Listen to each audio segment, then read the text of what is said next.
here with reaction. Fox News contributor John Bolton. Good to see you. There's no new information. We knew it all ahead of time. The FBI and the CIA disagree. Nobody showed any outrage. You know, WikiLeaks goes back 10 years.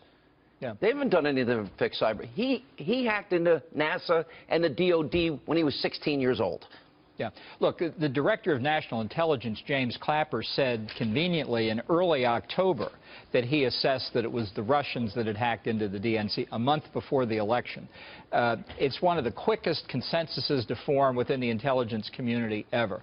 And so now when you have Obama saying, let's have a report, by the way, before I leave office on this, it makes me nervous, given over 8 years of politicization of the intelligence community by the Obama administration. Okay, this is important what you're saying. For example, do you remember when the CIA, and I want to make a distinction, I love our intelligence officials, the guys on the ground. They risk their lives for their country, and I love them.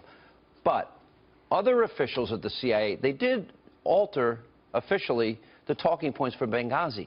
They bought into a narrative. They never talked to the guys on the ground in Benghazi, and they did alter those talking points, and they did buy into the false narrative that it was spontaneous, as if people had RPGs and mortars in their back pocket and just decided spontaneously to pull them out. Yeah, I can't underline enough from my own experience in government how shocked I was to hear the CIA was writing talking points for members of Congress on this issue to begin with. Right. It's one thing to supply the information. Intelligence is not a block of granite. There are facts and then there is analysis. And the analysis is open to interpretation by anybody who's involved in it. My concern here is that when you have this kind of controversial subject, the risk of politicization is very high.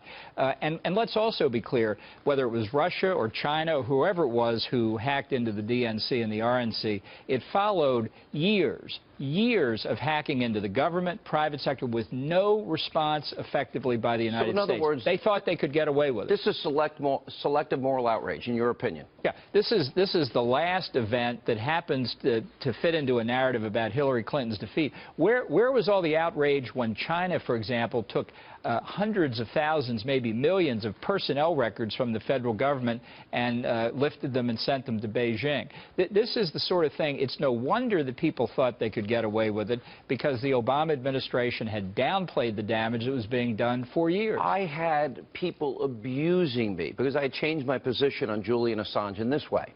I said, he's done America a favor. He's exposed that we have no cybersecurity. That gives us a chance to fix it. And he also exposed how corrupt government is.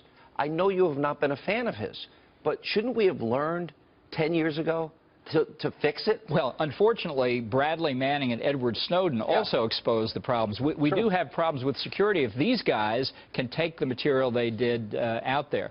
So I think as we look at who did this, I think it's very important that we do have an open discussion. Right, I want it fixed. The reason I've raised the possibility of a false flag operation, that it was people planting evidence to point their finger at Russia, is there may be somebody else with stakes here. And if I could just say, I have not believed and have never said it was the Obama administration that did that. I think it was potentially another foreign government. And nobody's ever explained really why they are so certain it's the Russians. All right, John Bolton, I hope you end up serving in the Trump administration. I think you'd be a real asset to the country. I won't ask you if you're involved. Nobody gives me a straight answer anyway. And I wouldn't have either. But thank you very much.